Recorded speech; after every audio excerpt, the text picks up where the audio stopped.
any given year. And we do our best to highlight that on this map. So you can look at the map and see where the best color is at that given time. And you can also use a slider to compare to data from the past 12 years of when the fall colors are going to be at their best. So I highly recommend the Minnesota DNR Fall Color Finder for finding out when the best time to see color in a park is. Other things to do in parks, if you're wondering what are we going to do out in the fall in a park, well, of course, just enjoying the beautiful cool temperatures, the lack of bugs, the nice weather. You can have a picnic. You could go for a walk or a bike ride on one of the many state trails or in the state parks and recreation areas. There's bird watching. The fall migration that's happening is a great thing to witness this time of year. And many of the parks offer free birding kits. So you can check out a pair of binoculars and a bird book and go out and search for warblers and all the birds that are migrating. So it's an excellent time to be out for those things. If anyone wants to learn a little bit more about parks, many have interpretive naturalists like myself, and we offer so many programs. In September and October combined, there's over 250 free programs that families can come out to experience in parks. Some of them are even fall color themed. So I'll just look at my list here. And some of the parks that have really amazing fall color themed programs are Wild River State Park, St. Croix, William O'Brien, Itasca, and Lake Bemidji. And if you're wondering where to go to find all of those programs, you can go to mndnr.gov/PT calendar, and all of the programs from around the state are posted in one location. If you're wondering how to make reservations, if you want to go camping in this beautiful fall weather, you can go to mndnr.gov/reservations, and that website will allow you to make reservations at many of the different state park campgrounds. If you're also not someone who likes to plan ahead, you might find that you just want to show up and do first come, first serve camping. Don't try that at the Minnesota state parks. They're all reservable. But you can go to a Minnesota state forest, and there's many, many campgrounds that allow first come, first serve camping. So I think I'll leave it at that, and I'll follow up with any questions you have later. Thanks, everybody.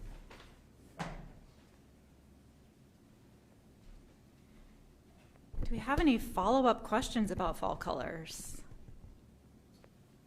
How big is this to the state of Minnesota, fall color? It is a big tourist activity. I know our friends at Explore Minnesota do a lot of promotion of the fall colors. We know from our visitation data about state parks and occupancy data for camping, the busy time of the year at state parks used to be between Memorial Day and Labor Day. It's not anymore. We're still experiencing really high visitation numbers and high occupancy numbers for camping at state parks in through October. As we get into the later part of October, we do have some facilities within state parks that are not winterized, so we start to see camping fall off a little bit when some of those facilities need to be winterized, but we do see visitation. I'm sure our friends at Explore Minnesota could share more about the economic impact of that tourism. I don't have those numbers today, but we are seeing there are a lot of people that get out and enjoy the fall colors. You mentioned that folks, it used to be between Memorial Day and Labor Day, and now it's kind of shifted a little bit later. Do you know why that might be? I mean, I know a lot of people were getting outside during COVID, so was that part of it, or is it just the weather's a little bit nicer later in the year now, or what's that look like? Sure, I think there's a number of factors. Our parks are very busy, and there are some places where it can be difficult to get a reservation in the middle of summer. So that has expanded our season, so it now includes earlier in spring and later in fall.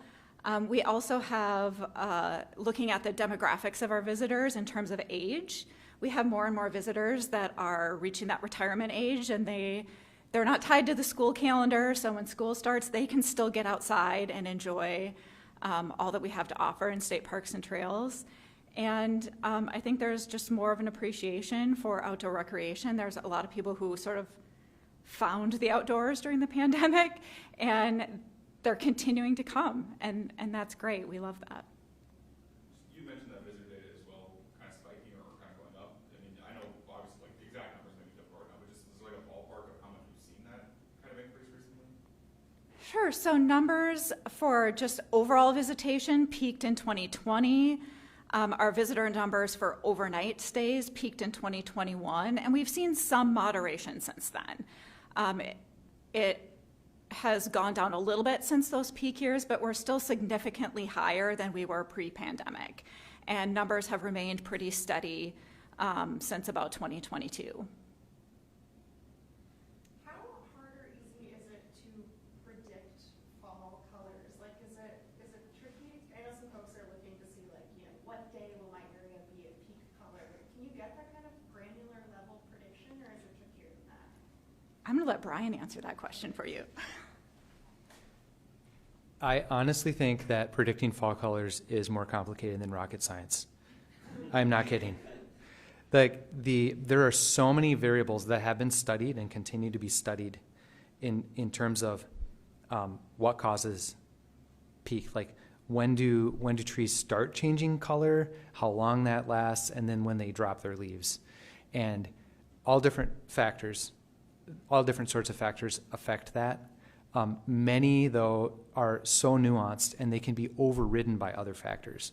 So the time in the year, day length, is the overriding most powerful factor, and that's never going to change. And so peak colors are always going to be within 1 to 4 weeks of one another, even moving forward with a warming climate.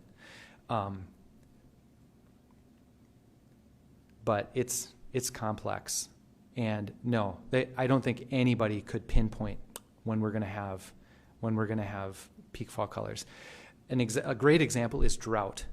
So, generally speaking, the research suggests that drought delays fall colors a little bit, but not always in the research. And when we take a look at our fall color data that Sean mentioned, it's all over the board. In terms of if we have a summer drought, sometimes it's before the average peak, sometimes it's after the average peak. So it's very complicated. Yeah, please. So I'll just follow up on that question by saying that it's even in the moment when peak fall color is happening, it's a little bit subjective. That the reporters for the fall color finders, we're out there in the parks and we're doing our best to say, yeah, this is peak. But there could be 2 peaks. In some parks, there's a lot of maples, which peak earlier, and then oaks that peak a couple weeks later sometimes. And then some trees go really early, and others of the exact same species, just depending on soils and other factors, might go a week or so later. So we just do our best to capture that, but when you come to a state park or recreation area, be open to outcomes. You might not see every tree in full color, but we're doing our best to show you when the absolute best time to visit is. But if you come a week before or after that, you're still gonna find amazing things to see. You can find that in the dead of winter, but even a week or so on either side of the peak, you're still gonna see some amazing sights in Minnesota state parks. Oh, and I'll mention one last thing. If you don't want to miss it because you forget to check the fall color finder, you can sign up for the weekly fall color update email, and you'll get a newsletter each week highlighting different parks and recreation areas that have great fall color and great things to explore. So sign up for that newsletter. It's awesome.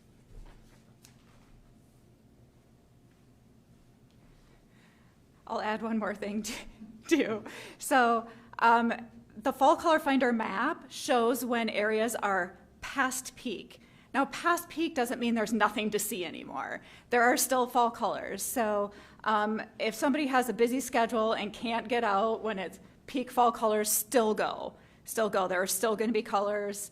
Don't use that past peak as a reason not to go outside anymore. There's lots of fun things to do. Any other questions? Thanks. Does the app or website give a guide to maybe like what type of tree or plant you're looking at to see what's Sure, I'll let Sean talk about that too. One thing we have as part of that map is we have photo galleries for each one of the parks.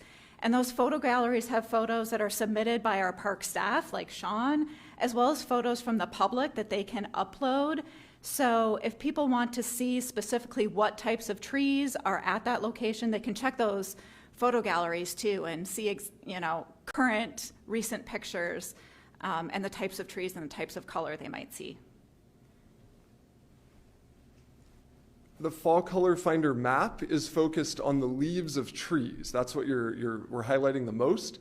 But there's also a way, if you click on the name of a state park on the map, it'll pull up the grasses and the flowers and when they're at peak. There are some state parks that are in prairie areas, so there's fewer trees, but there are grasses that might be in full bloom. And while they don't have the stunning reds of a tree landscape, they can still be really beautiful in their own way. And prairie flowers also have a fall peak that can be stunning with asters and goldenrods and other flowers. Besides the leaves, what else can folks see in state parks late in the season that you might not see in the springtime? Well, one of the things that you might not see in the springtime, but that you might see in the fall in state parks is no bugs. So it's not really something that you're looking for, but you're actually finding a lack of something that might be pleasant. Other things that you might see are really clear skies that are great for stargazing. So if you get away from some of the urban areas and you stay overnight or you stay late enough in the park, the sunset is earlier this time of year. So it's a really great time to not have to stay up until 2 a.m. to see the aurora borealis or to see some really incredible Milky Way skyscapes. Name and spelling, if you don't mind. My name? Yeah. My name is Sean Hoppes, Seanhoppes, and I'm an interpretive naturalist at Wild River State Park. Thank you. Yeah. Other things that you might do in the fall, as I mentioned, are bird watching. There's lots of birding opportunities. Just strolling along with really beautiful weather on a trail is pleasant. Bringing a picnic lunch to enjoy in one of the picnic areas. And then, of course, camping or staying in a camper cabin or some of the other lodging is a really wonderful thing to do too. Do you need the other two to spell their names? Yeah, if it, Okay.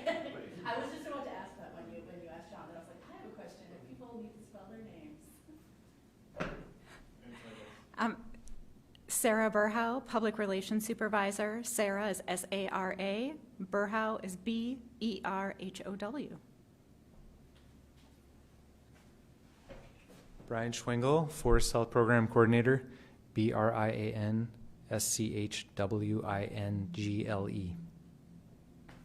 thank you.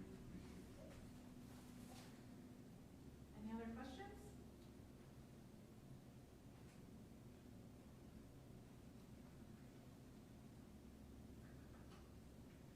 All right.